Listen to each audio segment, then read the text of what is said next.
Message sur les murs.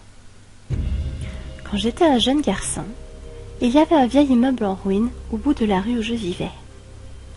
Tous les enfants du quartier se gardaient bien de jouer près de cet immeuble, car tout le monde connaissait la rumeur qui entourait cet endroit. La bâtisse était hantée.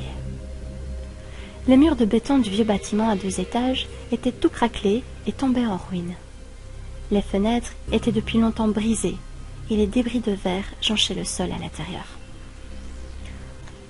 Un soir, afin de tester notre courage et faire la preuve de notre bravoure, mon meilleur ami Nathan et moi décidâmes d'explorer l'effrayante demeure. Nous nous y introduisîmes par une fenêtre béante à l'arrière de l'immeuble. L'endroit était repoussant de saleté et une couche de boue recouvrait le sol, où l'on devinait çà et là les vestiges d'un parquet en bois.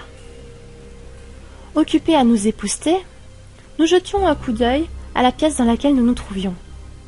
Soudain, notre regard se figea sur le mur face à nous, où quelqu'un avait écrit en lettres capitales, près du plafond, « Je suis mort ». Sans doute une blague d'une bande d'ados pour effrayer les plus petits, dis-je à mon ami. « Ouais, sans doute, » répondit nerveusement Nathan. Puis, nous reprîmes notre exploration des différentes pièces du rez-de-chaussée. Dans une pièce qui devait autrefois tenir lieu de cuisine, nous découvrîmes une nouvelle inscription sur un mur. « Je suis dans une chambre, à l'étage. » Nous nous engageâmes donc dans l'escalier, dont les marches en bois crissaient sinistrement sous chacun de nos pas. Je menais la marche. Nathan était juste sur mes talons. Je n'étais pas effrayé, mais je commençais tout de même à me sentir un peu nerveux.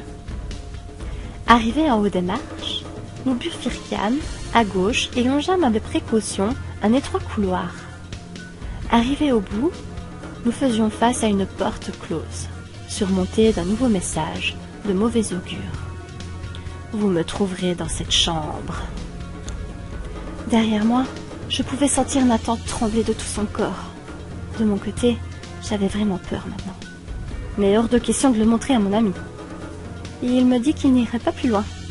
Mais j'insistais pour continuer, lui rassurant que je pouvais, en lui disant qu'il n'y avait rien à craindre. Je tournai la poignée de la porte qui s'ouvrit dans un grincement lugubre, et nous entraînâmes dans une pièce totalement vide. Il n'y avait que 2 portes de chaque côté de la chambre, et en face de nous, une nouvelle prédiction sur le mur. Ma tête est à gauche, et mon corps est à droite. Cette fois, les nerfs de Nathan cédèrent. Il glapit tel un chien apeuré et se retournait pour prendre la fuite. J'essayai de le retenir par le bras, et il se dégagea avec violence et disparut par la porte que nous avions franchie quelques instants plus tôt. Je n'entendis bientôt plus que le bruit de ses pas qui se perdaient dans le couloir. Plus déterminé que jamais à surmonter ma peur, je rassemblai tout mon courage, ouvris la porte de droite et me glissai dans la nouvelle chambre. Je traversai la pièce dans toute sa longueur, puis, arrivé devant le mur du fond, je pus lire l'inscription suivante, en toutes lettres cette fois. Mon corps est en dessous. Je baissai mon regard sur le sol pour y lire, juste sous mes pieds. Ma tête arrive depuis l'autre chambre.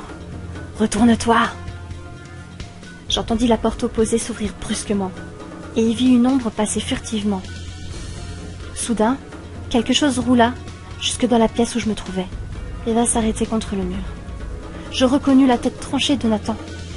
Son regard vide semblait me contempler par-delà la mort. Dans un hurlement d'horreur, je me suis précipité vers la fenêtre de la chambre et sautai sans hésiter, faisant ainsi une chute dans le vide de 2 étages. Je retombai sur le côté, me fracturant le bras par la même occasion. Dans une douleur insoutenable, je courais péniblement en direction de chez moi, pleurant de toutes les larmes de mon corps et appelant mes parents. La police fut appelée et les officiers fouillèrent les ruines de la vieille demeure. Dans un premier temps, ils ne trouvaient rien. Même les messages sur les murs avaient disparu. Ils passèrent toute la bâtisse au peigne fin, du sol au plafond, mais ne trouvèrent aucune trace de Nathan. Grâce à la découverte d'un chien policier, ils arrachèrent le plancher. Le corps de mon ami se trouvait là, en dessous. Sa tête ne fut jamais retrouvée.